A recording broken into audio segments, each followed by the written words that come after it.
Break के बाद आपका स्वागत है। यूपीए के महत्वाकांक्षी खाद्य सुरक्षा बिल पर संसद का ठप्पा लग गया है और जल्दी ही यह बिल कानून की शक्ल ले लेगा। देर रात तक चली बहस के बाद खाद्य सुरक्षा बिल राज्यसभा से भी पारित हो गया। अब राष्ट्रपति की मोहर के बाद यह बिल कानून बन जाएगा और इसी के साथ देश के 82 करोड़ गरीबों को सस्ता अनाज मिलने का रास्ता साफ हो जाएगा। Those in favor will please say aye. Those against will please say no. I think the ayes have it. The ayes have it. The ayes have it. The bill is passed. और इसी के साथ UPA अध्यक्ष सोनिया गांधी के सपने पर राज्यसभा में भी मोहर लग गई। खाद्य सुरक्षा बिल राज्यसभा में पास हो गया। अब इस बिल के कानून बनने की राह में कोई अड़चन नहीं रह गई है। लोकसभा और राज्यसभा की मंजूरी के बाद अब खाद्य सुरक्षा बिल को राष्ट्रपति के पास मंजूरी के लिए भेजा जाएगा। राष्ट्रपति की मोहर लगते ही ये बिल कानून की शक्ल ले लेगा। Especially in the case of the food security of the nation, both the central governments and the state governments have to go hand in hand. खाद्य सुरक्षा बिल पर वोटिंग के दौरान राज्यसभा में काफी देर तक भ्रम की स्थिति बनी रही। पक्ष विपक्ष के वोटों को लेकर काफी देर तक ऊहापोह की स्थिति रही, जिसके चलते राज्यसभा की कार्यवाही 10 मिनट के लिए स्थगित भी करनी पड़ी।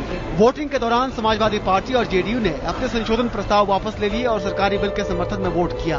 हालांकि समर्थन से पहले समाजवादी पार्टी ने तेवर खूब दिखाए। बीएसपी ने बिल का समर्थन किया। राज्यों के मुख्यमंत्री से बुलाकर क्यों नहीं बात करी गई?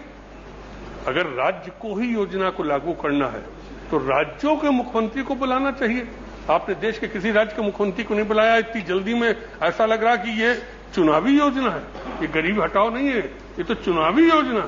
केंद्र सरकार द्वारा गरीब हित में देश से लिए गए इस आधे अधूरे फैसले का अर्थात राष्ट्रीय खाद्य सुरक्षा बिल का हमारी पार्टी सैद्धांतिक तौर पर इसका पूरा समर्थन करती है। बीजेपी ने सवाल उठाया कि कई राज्य अपने स्तर पर ऐसी योजनाएं पहले से चला रहे हैं, फिर इस योजना को लाने का क्या मकसद है।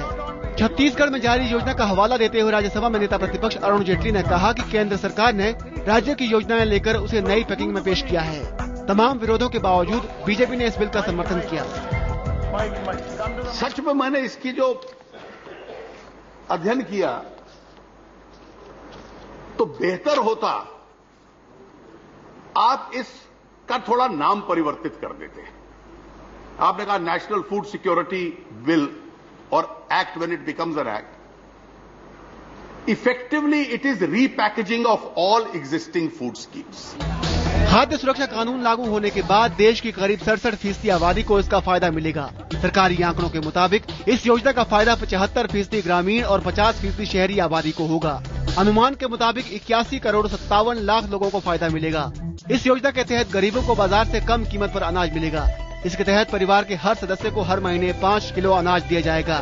चावल 3 रुपए प्रति किलो, गेहूं 2 रुपए प्रति किलो और मोटा अनाज 1 रुपए प्रति किलो मिलेगा। अनुमान है कि इस योजना को लागू करने के लिए सालाना 612 लाख टन अनाज की जरूरत होगी। इसके लिए सरकार को हर साल 1,25,000 करोड़ रुपए खर्च करने पड़ेंगे। फिलहाल ये योजना 3 साल के लिए लागू होगी। खाद्य सुरक्षा बिल पास कराकर सरकार अपनी पीठ थपथपा रही है, लेकिन जानकार मौजूदा आर्थिक मंदी के दौर में इस महत्वाकांक्षी योजना को लागू करने पर सवाल उठा रहे हैं। जानकारों का कहना है कि महंगाई चरम पर है, रुपया गिरता जा रहा है। ऐसे हालात में खाद्य सुरक्षा बिल पर होने वाला खर्च सरकारी खजाने को और बेहाल कर सकता है। गरीबों से जुड़ा यूपीए 2 का सबसे महत्वाकांक्षी बिल खाद्य सुरक्षा बिल संसद से पास हो गया।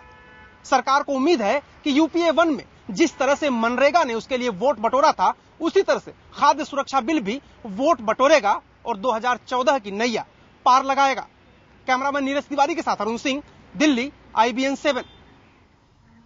इस बुलेटिन में फिलहाल इतना ही। वक्त छोटे से ब्रेक का। ब्रेक के बाद हमारी खास पेशकश स्पीड न्यूज, थोड़ा इंतजार।